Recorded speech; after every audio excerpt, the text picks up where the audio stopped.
Alors, salut Xavier. Salut Guilain. Donc tu vois, on n'a pas bougé depuis la fois dernière, tu vois, on a campé ici. Il fait un peu moins froid, ça va. Ouais, ah oui, il fait même nettement plus chaud. Il fait surtout, nettement plus chaud, pas la nuit. Hein. Il fait nettement plus sec surtout. Et là, c'est intéressant de voir les courges comme ça. Les pauvres, t'as envie de les prendre dans tes bras et de leur faire un gros câlin, tu vois. Elles sont flappy. Ah ouais, les pauvres bêtes. Et en fait, c'est complètement normal finalement. Et c'est même presque bon signe. Ça prouve que ça va bien pour elles, qu'elles sont encore capables de réagir. Et là, on est soleil très haut, très fort, donc on ne peut pas savoir s'il faut arroser ou pas, si elles ont soif ou pas. En fait, l'état des feuilles comme ça, qu'on voit complètement flappy, complètement pendantes, on dirait des vieux mouchoirs, ça c'est ce qu'on appelle la plasmolyse. La plasmolyse, ça vient s'opposer à la turgescence. La turgescence, c'est quand tous les tissus sont bien tendus, bien droits. Donc là, effectivement, on a un état de plasmolyse, on voit vraiment la feuille, mais complètement flappie, on a mal pour elle et tout. Et ça, c'est de l'anthropocentrisme, en fait.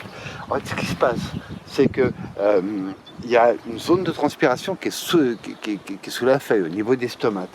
Donc, pour éviter de perdre trop d'eau, en fait, les feuilles se ramollissent, tombent et offrent beaucoup moins de surface d'évaporation au soleil que si elles étaient dans un état de turgescence, bien tendues, bien plates, bien droites. Là, ce qu'on peut dire qui est embêtant, quand on a cet état de plasmolyse, en fait, quand les feuilles tombent pour limiter toute évaporation. En fait, ce qui est embêtant, c'est qu'il n'y a plus d'échange gazeux, il n'y a plus de photosynthèse. Donc là, ta plante, elle est complètement au repos, finalement. Mais c'est complètement normal. Ça, même, c'est bon signe. Ça prouve qu'elle réagit bien. Soleil brûlant, je m'économise.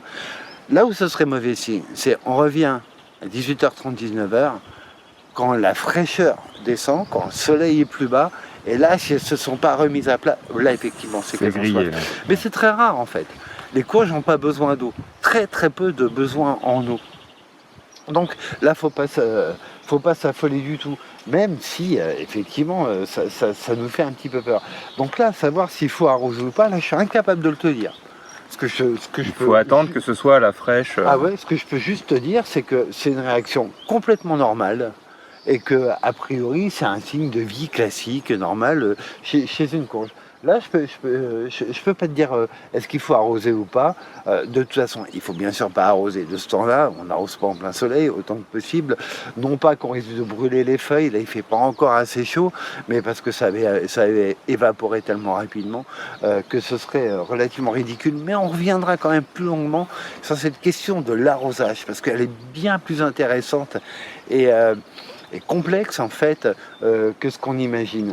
Donc là, pas de panique. Là où il pourrait y avoir de la panique, là où tu peux savoir s'il y a un manque d'eau, c'est sur les tomates par contre. Là, on a des signes qui sont plus flagrants. Je te propose qu'on aille jeter un petit coup d'œil dessus. Je te suis. Alors, sachant que toi, ici, tu as pris le parti de ne pas les tailler, tes tomates, de les laisser buissonner, donc sur leur port naturel, ce qui fait que tu vas les avoir plus tard, mais néanmoins, elles sont beaucoup moins dépendantes. C'est par là. Ah bah non, oui, mais attends, moi, dans un domaine pareil, je me perds au bout d'un moment.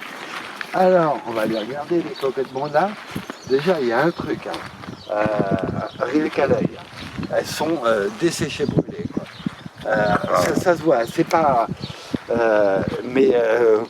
comment pourrait-il en être autrement avec le temps qu'on a? On a des vents anormalement élevés et desséchants. Donc là, ce qu'on sent là sur nous, c'est vraiment du mauvais temps pour les plantes, quoi. Ça les brûle, ça les crame. Voilà, on le voit, qu'elles sont en souffrance. Par rapport à ça, tu n'y peux rien du tout. Mais est-ce qu'elles ont besoin d'eau? Alors attention, on a un truc qui est pas drôle du tout, pour savoir si elles ont besoin d'eau ou pas. On va le voir ici. Une tomate, quand elle a un stress hydrique, qu'est-ce qu'elle fait? Elle dit, oh là là, je manque d'un élément essentiel. Un végétal, c'est plus d'eau que le corps humain. Le corps humain adulte, on est 70-75% d'eau. Un végétal, c'est minimum 80% d'eau. Donc, si elle manque d'eau, elle se dit, attends, moi j'ai même pas ce qu'il me faut pour moi, je vais pas faire de petits. Je vais pas faire des bébés, je vais pas faire des fruits avec des graines dedans. Ce serait beaucoup trop dangereux. Déjà, j'ai pas ce qu'il me faut pour moi. Alors on regarde. Et comme on regarde, tu vois ici, je sais pas si tu peux... Voilà, on regarde les fleurs, en fait. Et une tomate qui manque d'eau, en fait, les fleurs, elles tombent, elles coulent, elles cassent. Et tu vois, donc on les secoue un peu comme ça, tung, tung, tung. Et si elles tiennent bien, si elles sont bien accrochées, c'est que là, ta tomate, elle manque pas d'eau. On va aller sur ce bouquet-là maintenant. On va voir si ça tient. Et je voudrais essayer de trouver un bouquet. Voilà. Attends, je me mets. Vas-y, mets-toi bien. Tac, là pour l'instant on tient, on va prendre 30 secondes. Le test. Ouais, ah oui, ça c'est vraiment le truc imparable. Parce que quand est-ce qu'on sait qu'une plante a manqué d'eau, ça qui est terrible, hein, c'est qu'en fait sur nos légumes, le problème c'est qu'on le sait trop tard en fait. On s'en aperçoit quand les fleurs coulent ou quand il y a une mauvaise nouaison. La nouaison, c'est la transformation de la fleur en fruit. Là, je cherche un bouquet qui soit bien flagrant. Je crois que j'ai cherché, hein, il n'y en a aucune qui a coulé. Ah ouais, irrigation parfaite, alors maîtrisée et tout. Là, ça tient. On va regarder sur ce bouquet-là. Mais là, pour l'instant, oui. Donc, t'as pas eu de manque d'eau flagrant. Et je regarde juste. Ah bah voilà, c'était ça que je voulais. Regarde si c'est pas joli. Donc là, on a bien. Alors attends, je me mets bien. Voilà, prends ton temps. 1, 2, 3, 4, 5, 6, 7. On a un bouquet de 7 fruits là. Ouais. 7 fruits potentiels.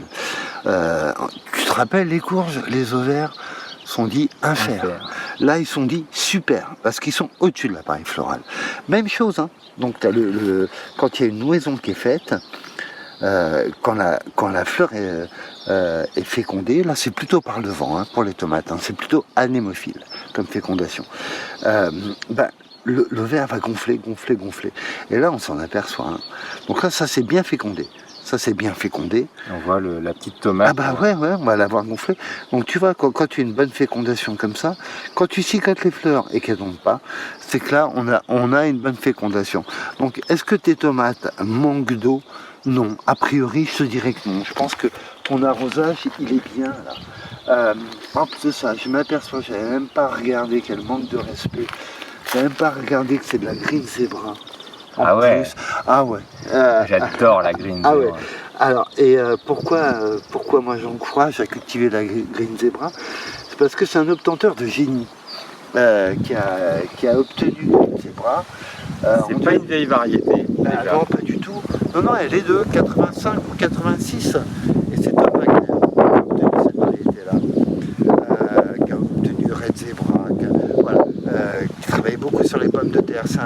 C'est un Américain assez génial, ce qu'on appelle un free breeder. C'est-à-dire que lui, quand il crée une variété, il la met immédiatement dans le domaine public. Elle est pour tout le monde.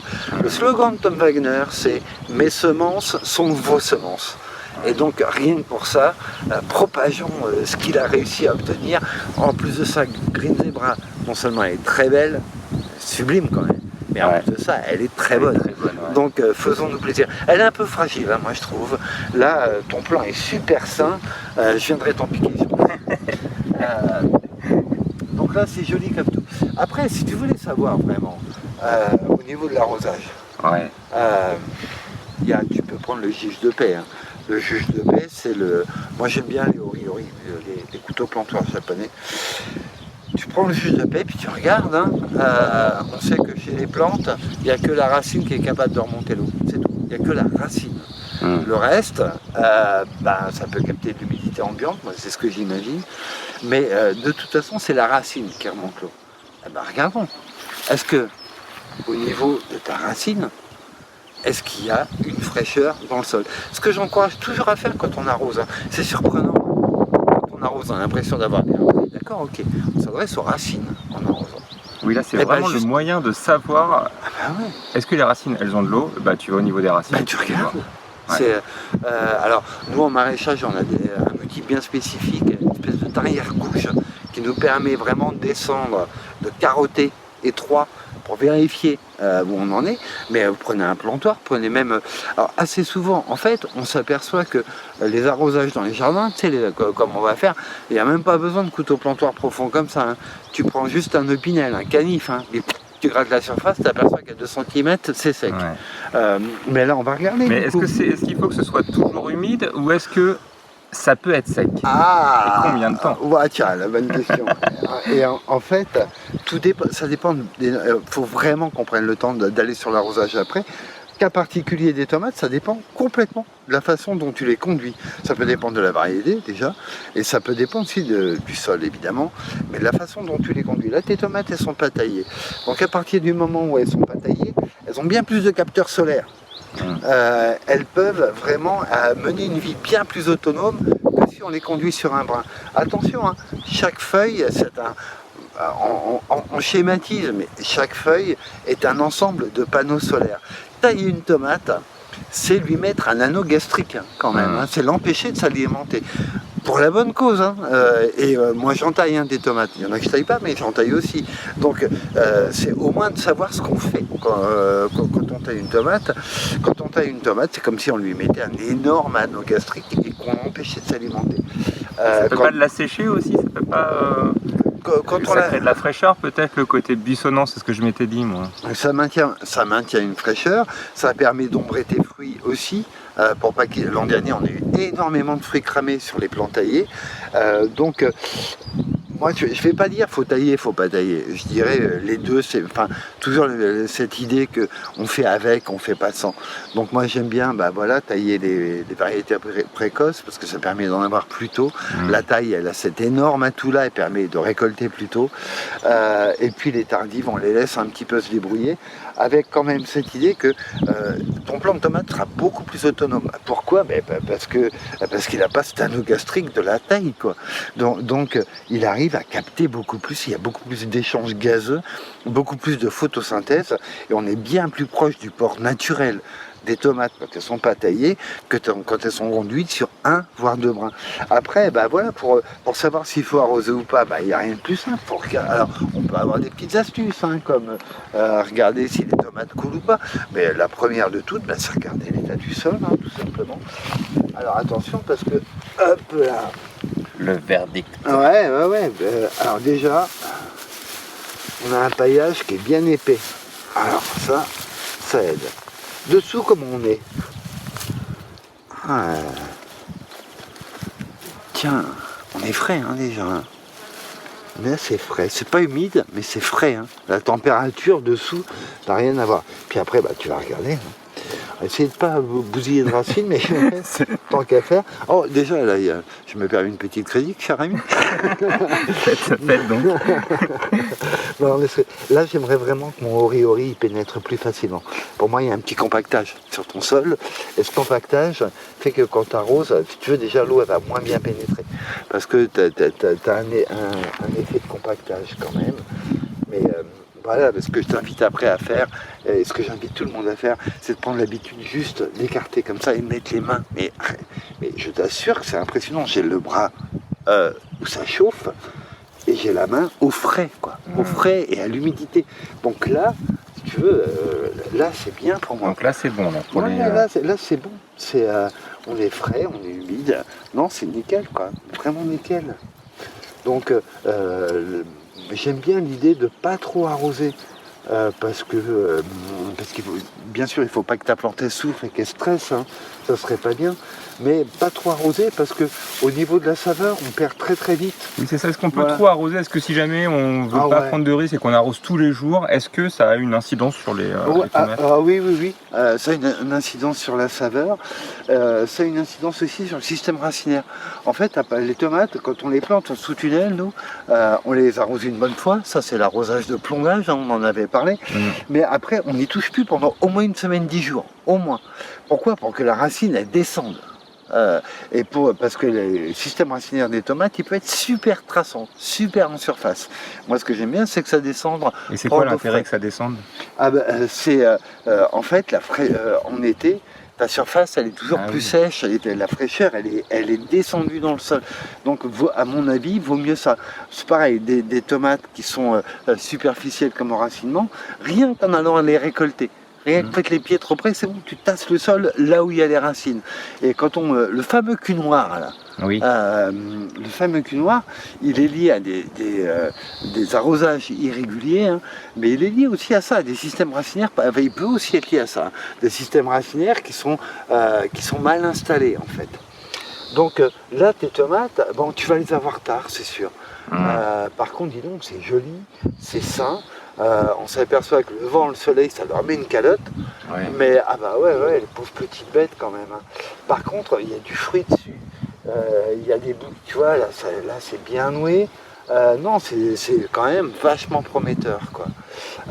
Donc, au niveau de l'arrosage, je peux rien dire de mieux que maintiens tes habitudes, tes fréquences. J'ai arrosé 2 fois ici depuis le début. T'as arrosé que 2 fois? Ouais. Oh, bah dis donc. C'est parce que... Non, 3. Ouais. 3 je fais des mythos. Non, mais c'est bien même. 3, bah, dis donc. Mais un bon gros arrosage par contre. Voilà, alors ça on en reparlera. Hein. Quelle quantité à apporter, etc. Si juste on peut lever le voile là-dessus, n'arrosez surtout pas tous les jours, quoi. Surtout pas au goulot tous les jours. Ça, de l'arrosoir, là, ça sert à rien du tout, ça. Donc on va en refaire une vraiment détaillée. Voilà. Là par contre c'est quelques indices sur j'arrose pas. La plasmolyse, on sait que elle est normale, et de toute façon c'est pas au soleil qu'on va pouvoir savoir si la plante a soif, c'est ce soir que tu vas le savoir. Et puis après la nouaison, c'est-à-dire est-ce que la fleur se transforme bien en fruit. Si elle se transforme bien en fruit, il n'y a pas de problème. C'est-à-dire qu'il n'y a pas de stress hydrique chez la plante. C'est pas très cool. En fait, ça veut dire que quand on vérifie, en fait, on le sait trop tard. C'est pas est-ce que ma plante a soif. En fait, c'est est-ce que ma plante a eu soif. Voilà. Et on a ça sur quasiment tous les légumes. On fera vraiment un petit truc spécial sur ce sujet qui est assez passionnant, en fait. Oui, je pense vraiment que ça peut être super utile. Écoute Xavier, merci beaucoup. Non, mais c'était un plaisir. Puis voilà, c'est un plaisir aussi de voir. Regarde, il y a des fruits, il y a du fruit partout. Hein. Là, partout. Donc ça, c'est vraiment bien, vraiment super signe. Bravo. Et ratatouille. Salut Xavier, merci. À très vite, salut.